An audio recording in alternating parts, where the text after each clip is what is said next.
I'm here inside the Dallas Police headquarters where Chief Daniel Comeaux is set to speak at 1:30 p.m. He's set to speak just minutes from now on this officer-involved shooting that happened.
Good afternoon, I'm Alex Boyer, live inside of the Dallas Police Department headquarters. We're on the second floor where a press conference is set to begin any moment now, scheduled for 1:30 p.m.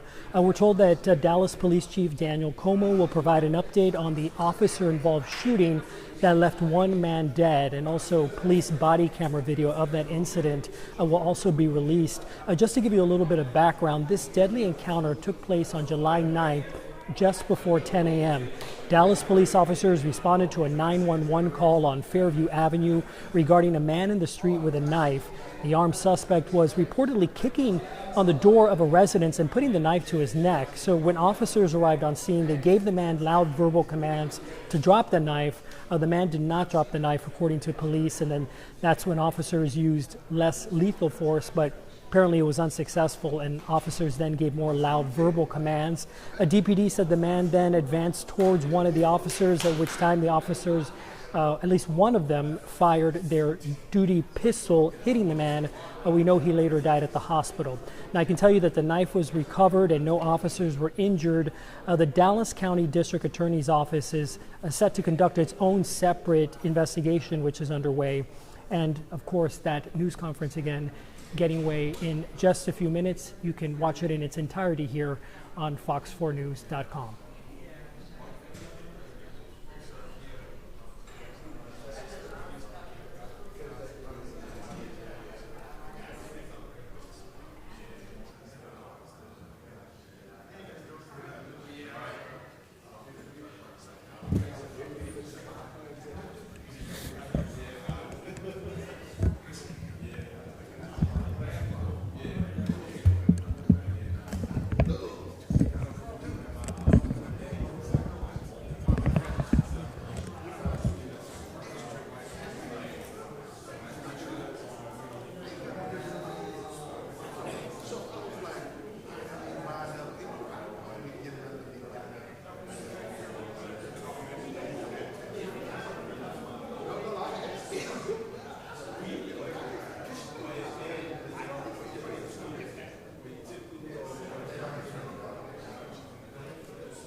Test.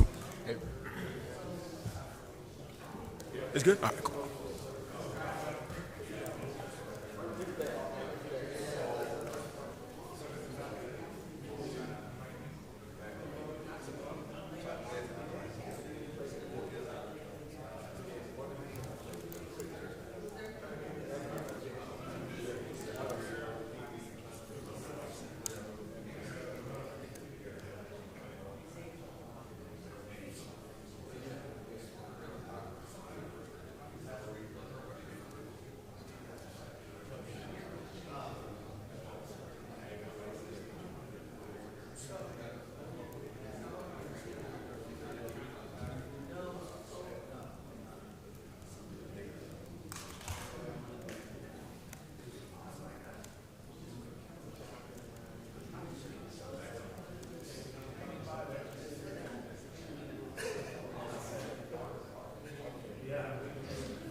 How's everybody today?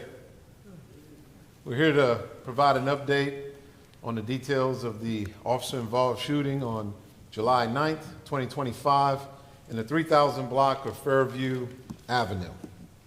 This is the fourth shooting of the year in 2025 for the Dallas Police Department. We received several 911 calls regarding a suspect, 37-year-old Jake Miller. He was acting erratically and cutting himself with knives. One call also said that he attempted to kick the door in of a residence, and a witness said that he came at her with a knife and she had to lock herself inside of a vehicle. The first officer arrived to the scene. He deployed his pepper ball gun, striking Mr. Miller. Other officers arrived on the scene. Mr. Miller was still holding two knives. I apologize. He was holding two knives. As the officers exit the vehicles, they gave loud verbal commands to Mr. Miller to stop, to drop the knives. Mr. Miller did not comply with the commands. At that point, he was hit with pepper balls again. Mr. Miller continued to walk towards officers as they retreated. The pepper balls didn't work. Officers then deployed taser. Taser did not stop Mr. Miller either. At that time, he continued to ignore the loud verbal commands, continued to walk towards the officers, and then he started charging towards one of the officers. Mr. Miller charged Officer Anthony Pargas. At that time, he fired his handgun 4 times, striking Mr. Miller. Mr. Miller fell to the ground, still holding the knife, and began trying to cut himself. The officers continued to give verbal commands. At that time, the officers were able to kick the knife out of his hand. Officers then performed emergency medical treatment to Mr. Miller. Dallas Fire and Rescue got Mr. Miller, transported him to the hospital. 2 knives were recovered on the scene. Mr. Miller then passed away. The Dallas County District Attorney Office was notified, responded, and will conduct their own investigation. The Office of Community Police Oversight was notified and has been briefed regarding this incident. To be fully transparent, the Dallas Police Department is releasing the 911 audio and body-worn camera footage to this incident.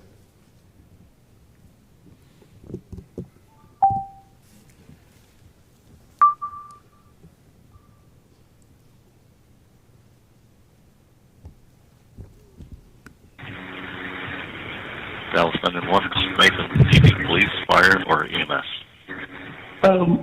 Police. Okay, to what address? I'm at, there's a man walking that's like across the street, and he's walking back and forth with a knife in his hand. And it's like he's literally, he has a shirt in his hand wrapped around one hand, and he has a knife in his other hand. And he's walking back and forth. He's looking at my neighbor's house, and there's only a woman there that I know. And he's like walking back and forth there. And then the dogs that are barking, he's walking up to them as well, but he's just standing in the driveway with a knife. He's just standing there. Looks like we have someone on the way out. Is he Okay. is it a white male with a gray t-shirt, gray pants? Yes, and it looks like he's cutting himself. He's cutting himself. Okay. Oh Where's he my cutting God. himself? His arm? It looks like he's cutting himself on his arm. Okay. All right, we have a call for police and ambulance to go out. Okay, Okay, we'll update the information. They're on the way out. okay. All right. Okay, thank you, ma'am. Thank you.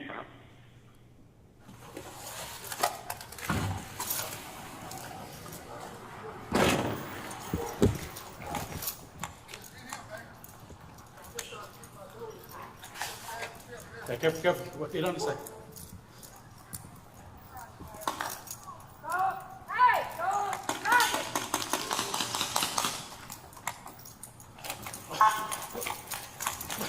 Drop the knife! Drop the knife! Drop the knife! Drop the knife! Drop the knife! Drop the fucking knife! Drop the knife! Drop the knife! Drop the knife! Drop the knife! Drop the knife! Drop the knife! Drop the knife! Drop the knife!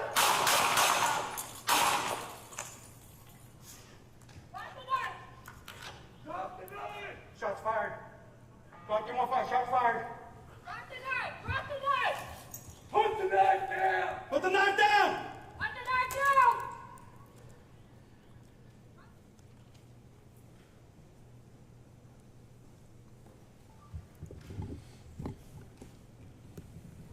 To let you know, Officer Anthony Vargas has been a member of the department since January 2025.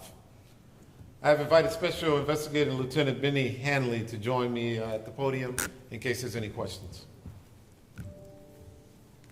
Was there any indication that this suspect was experiencing a mental episode at the time? It would appear so, yes. And how does that play into the officer's response when they're experiencing something like this? Well, usually when we respond to what we call a CIT, it's a 4-officer response. As you can see, it was several officers that responded. It looked like when Sergeant Ship first arrived, he was the first officer on the scene that observed Mr. Miller with the knives. He was the initial officer who deployed the pepper ball.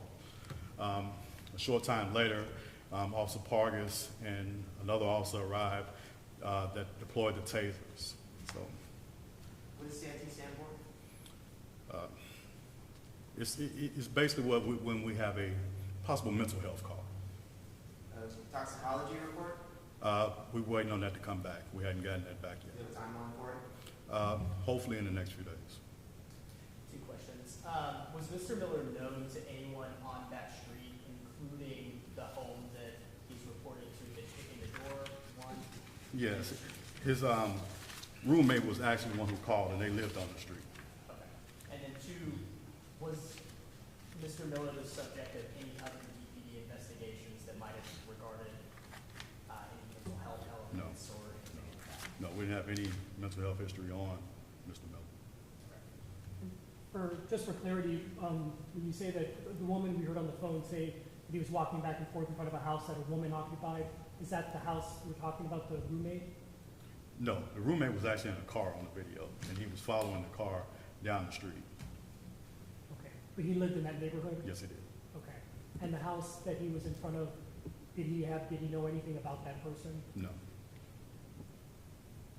Chief, it was important to you to come to the neighborhood directly, right, and talk to these folks.